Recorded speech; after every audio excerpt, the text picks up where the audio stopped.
Bismillahirrahmanirrahim. Alhamdulillahirabbil alamin. Wassalatu wassalamu ala asyrafil anbiya'i wal mursalin Sayyidina Muhammadin wa ala alihi wa sahbihi ajma'in. Alhamdulillah. Para jemaah dirahmati Allah Subhanahu wa taala, insya-Allah kita akan meneruskan pengajian di dalam kitab Umdatus Salik karangan Al-Imam Ibn Naqib Al-Masri, yang mana kita telah masuk pada bab ini puasa. Pada pengajian kita yang lepas, kita sedang membicarakan berkenaan dengan syarat ini. Yang pertama bagi sahnya puasa iaitu niat. Yang kedua adalah al-imsaku anil mufattirat, seperti mana penulis ini mengatakan, meninggalkan perkara-perkara yang membatalkan puasa. Maka beliau mengatakan fayanwi likulli yaumin. Ini kita telah membicarakan, kita hanya melakukan sedikit ulang kaji ya. Jadi wajib kita niat pada tiap-tiap malam, tiap-tiap hari. Fa in kana fardan wajib ta'yinuhu wa tabyituhu min al-lail. Kalau dia adalah puasa yang wajib, maka wajib kita melakukan niat pada waktu malam, dan kita mengkhususkan apakah jenis ini puasa yang kita sedang melakukan, sama ada puasa kafarah ataupun nazar ataupun puasa Ramadan. Wa akmaluhu, yang sempurna kita niat nawaitu sauma radin an adai fardhi syahri ramadhani hadhihi sanati lillahi ta'ala. Ini yang biasa ini kita niat pada tiap-tiap hari. Saja aku niat ini puasa keesokan harinya daripada bulan Ramadan tahun ini kerana Allah Subhanahu wa taala. Jadi ini yang kita berhenti pada pengajian kita yang lepas. Hari ini insya-Allah kita akan meneruskan daripada sini. Penulis ini membicarakan tentang masalah ru'yah. Beliau mengatakan walau akhbarahu bi ru'yati lailatash syakki man yathiqu bihi mimman la yaqbaluhu al-hakimu min niswatin wa 'abidin wa sibyan fanawa bina'an ala dhalika fakana minhu sahha. Jadi pertama sekali penulis membicarakan tentang hari yang dikenali sebagai hari syak. Hari yang dikenali sebagai hari syak. Apakah ini yang dimaksudkan dengan hari syak? Kita dalam Islam, bulan ini sama ada dia 29 hari ataupun 30 hari. Sama ada dia 29 hari ataupun 30 hari. Jadi bulan yang datang sebelum bulan Ramadan adalah bulan Sya'ban. Jadi biasa kita lihat ini anak bulan apabila bulan Sya'ban yang ini sudah berakhir. Jadi sama ada dia akhir pada 29 ataupun 30. Jadi minimum kita mengatakan bulan Sya'ban 29 hari.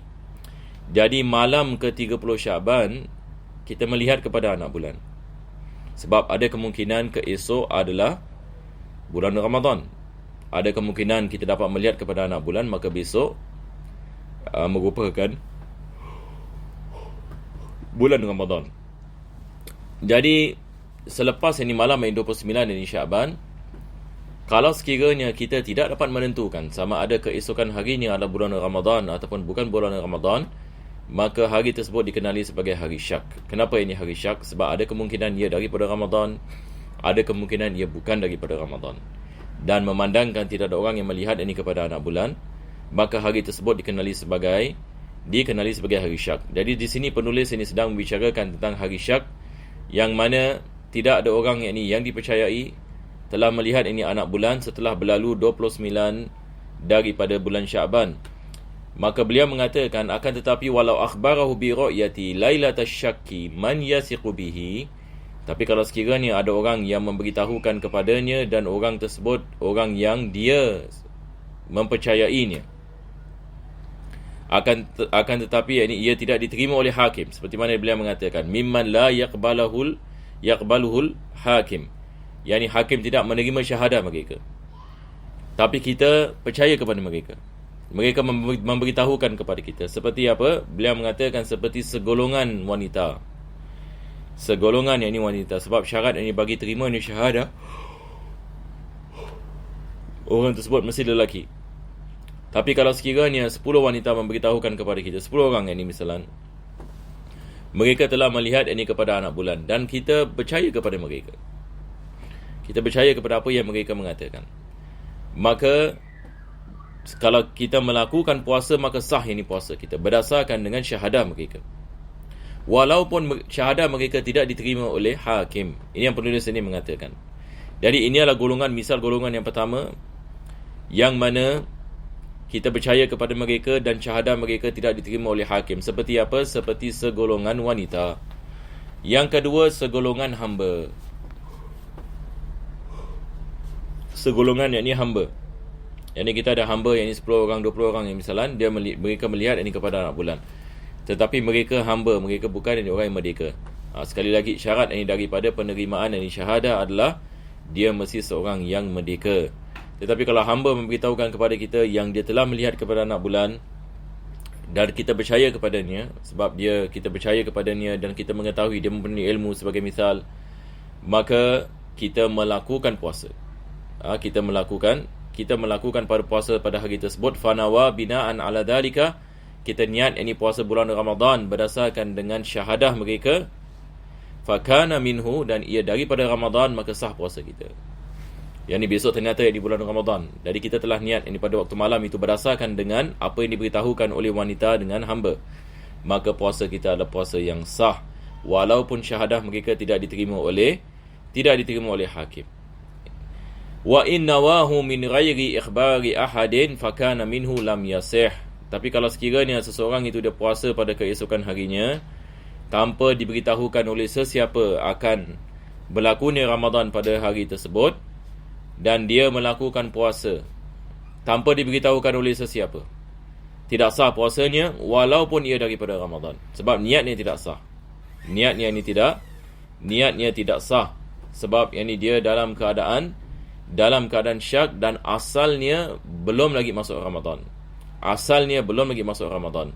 Dan dia tidak diberitahukan oleh sesiapa yang bahawasanya keesokannya adalah bulan Ramadan, maka tidak sah yang ini puasanya. Sawa'un jazaman niyata aw taraddada fihi, sama ada dia melakukan niat dengan keyakinan yang telah masuk ini bulan Ramadan, ataupun yang ini dia dalam keadaan taraddud. Taraddud ini maksudnya berbelah bagi, sama ada ni bulan Ramadan ke ataupun bukan bulan Ramadan, maka kedua-duanya tidak sah. Sebab apa kita mengatakan asalnya tidak diwajibkan puasa, maka dia tidak melakukan puasa berdasarkan ini dengan bukti yang diterima oleh syarak, iaitu dengan penyaksian orang yang melihat ini kepada anak bulan, maka tidak sah puasa ni.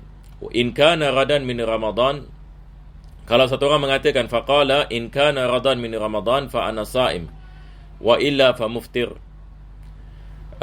Begitu juga kalau sekiranya seseorang ini beliau mengatakan kalau sekiranya esok daripada bulan Ramadan maka aku puasa, kalau sekiranya ia bukan daripada bulan Ramadan maka aku tidak puasa. Maka kita lihat ini keadaan seperti ini. Apabila seseorang itu dia mengatakan kalau esok ini daripada bulan Ramadan maka aku puasa, kalau ia bukan daripada bulan Ramadan maka aku tidak puasa. Maka keadaan ini seperti ini juga kita mengatakan ia tidak sah. Sebab ini termasuk ini pada hari syak, asalnya tidak ada puasa, melainkan kalau sekiranya telah sabit bahawasanya ada orang yang melihat ini kepada anak bulan. Walau qala lailatas salasin min Ramadan, in kana radan min Ramadan fa ana saim wa illa fa muftir fa kana min Ramadan sahha.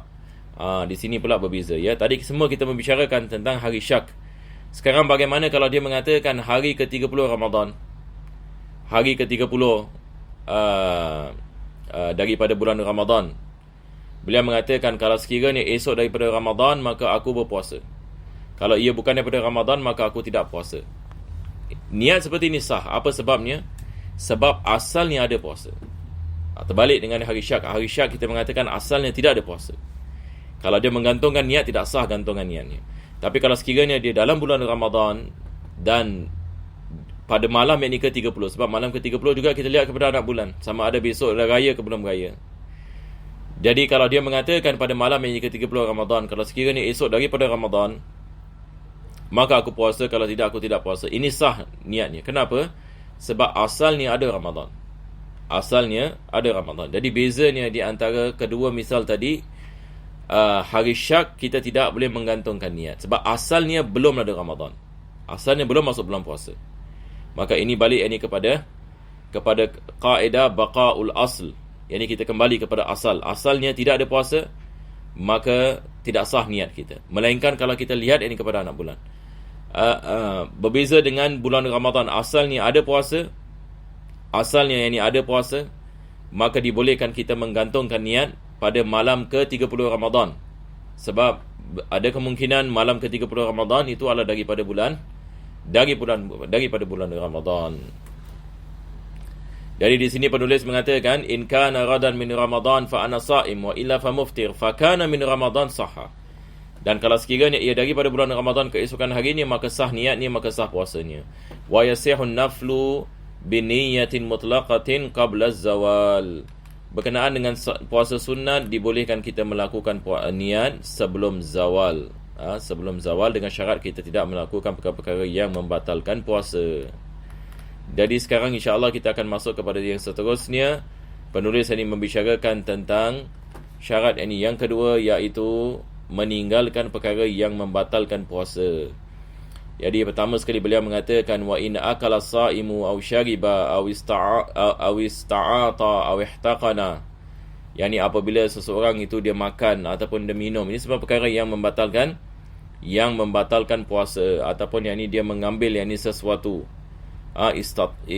Ista'ata aw ihtaqana, yang ini dia memasukkan yang ini sesuatu yang ini kepada badannya, sama ada daripada mulutnya ataupun yang ini daripada duburnya. Ini ihtaqana, hukna di sini yang dimaksudkan adalah memasukkan ubat daripada dubur, bukan yang ini injection ya. Ini adalah jenis yang huknah yang lama. Huknah yang lama, ulama-ulama kita yang dalam kitab lama, yang dimaksudkan adalah memasukkan ubat daripada dubur. Au sabba fi udhunihi fa wasala dimarahu. Dia meletakkan sesuatu di dalam telinganya dan ia sampai kepada otaknya. Dia sampai kepada otaknya, batal puasanya.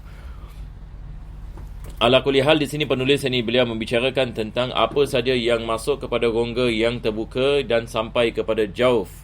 Dia sampai yang ini kepada jauf, maka batal yang ini puasanya. Au adkhala isbi'an ataupun usbu'an wa ghairahu fi duburihi. Satu orang ini dia memasukkan jarinya dalam rongga yang terbuka seperti duburnya, dia memasukkan jari di dalam duburnya. Au qubuliha, ataupun wanita yang ini pada qubul, kemaluan yang ini wanita di bahagian depan. Wara'a ma yabdu indal qa'dah, yang ini lebih daripada kadar apabila seseorang itu menyangkung.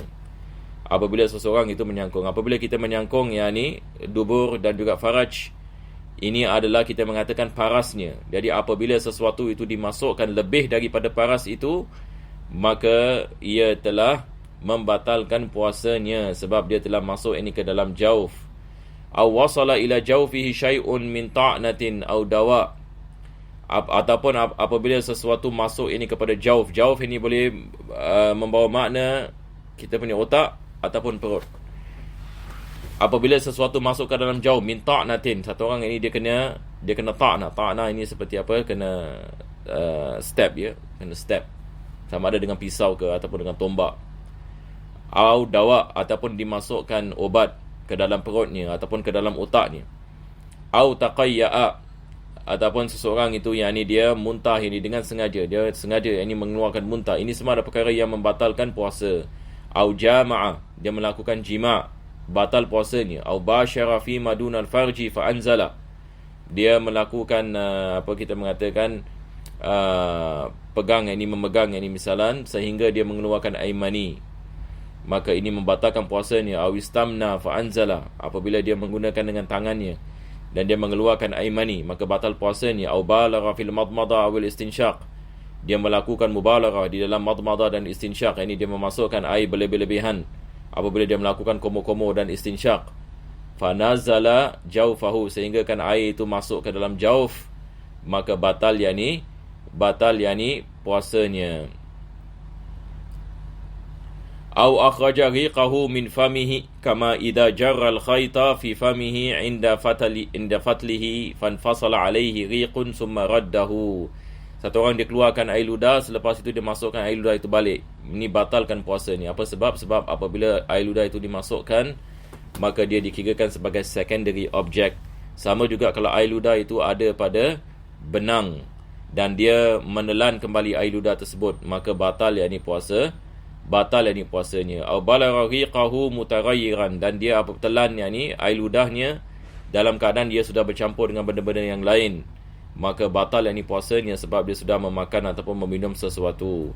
Kama idza fatala khaitan fataghayyara bi sibrihi. Sama juga apabila seseorang itu dia mengusap benang dan ada bekas benda yang lain pada benang tersebut sehingga mengubahkan air ludahnya, maka ini membawa maksud dia telah meminum sesuatu selain daripada air ludahnya, maka ini juga membatalkan puasa. Au kana najisan, ada ataupun dia tertelan najis yang ada pada benang, misalan kama idza damiya famuhu. Dia beliau memberikan misal seperti juga apabila mulutnya berdarah dan dia menelan darah dengan sengaja, fabasaqa hatta safariquhu wa lam yarsilhu, dan dia ludah air ludah tersebut. Kalau sekiranya dia ludah air ludah tersebut dan masih ada baki darah dalam mulutnya dan dia tidak membasuhnya dan dia menelannya, maka ini juga membatalkan puasa. Au idza btala'an mukhamatan min aqsal fam, ataupun dia menelan kahak yang datang daripada perut sebagai misal, ataupun daripada otak, dan dia boleh mengeluarkannya, dia sudah sampai kepada had mulut dan dia menelannya, maka ini membatalkan puasa. In qadara ala qat'iha wa majhiha. Yang penulis mengatakan kalau dia ada kemampuan untuk mengeluarkan kahak tersebut dan mengeluarkannya. Fatarakaha hatta nazalat, dan apabila dia membiarkan kahak tersebut sehingga dia tertelannya dan masuk ke dalam badannya, maka ini adalah perkara yang membatalkan puasa. Au tala al-fajr wa huwa mujami'un fastadama walau lahdah. Memberikan juga misal perkara yang membatalkan puasa adalah apabila terbitnya fajar dan dia sedang melakukan jima' dan dia tidak berhenti daripada jima' walaupun dengan sebentar, maka batal puasanya. Wa huwa fi jami'i dzalika dzakirun lisaumi. Dalam semua keadaan tadi beliau mengatakan dia mengetahui yang dia sedang puasa. Bukan dia terlupa. Alimun bitahrim, dan dia mengetahui akan pengharamannya. Batala saumuhu. Jadi semua yang di atas semua adalah perkara yang membatalkan puasa. Perkara yang membatalkan puasa. Bila seseorang itu mengetahui dia puasa dan sengaja melakukannya, ataupun dia mengetahui perkara ini membatalkan dan dia melakukannya, maka batal puasanya. Alaihi qada'un wa imsaku baqiyatin nahar. Maka diwajibkan dia melakukan qada' dan imsak pada hari tersebut. Imsak dimaksudkan di sini adalah mengelakkan daripada makan dan minum dan juga perkara yang membatalkan puasa, dan diwajibkan dia melakukan qada'. Wa sallallahu ala sayyidina Muhammadin wa ala alihi wa sahbihi wasallam. Alhamdulillahi rabbil alamin.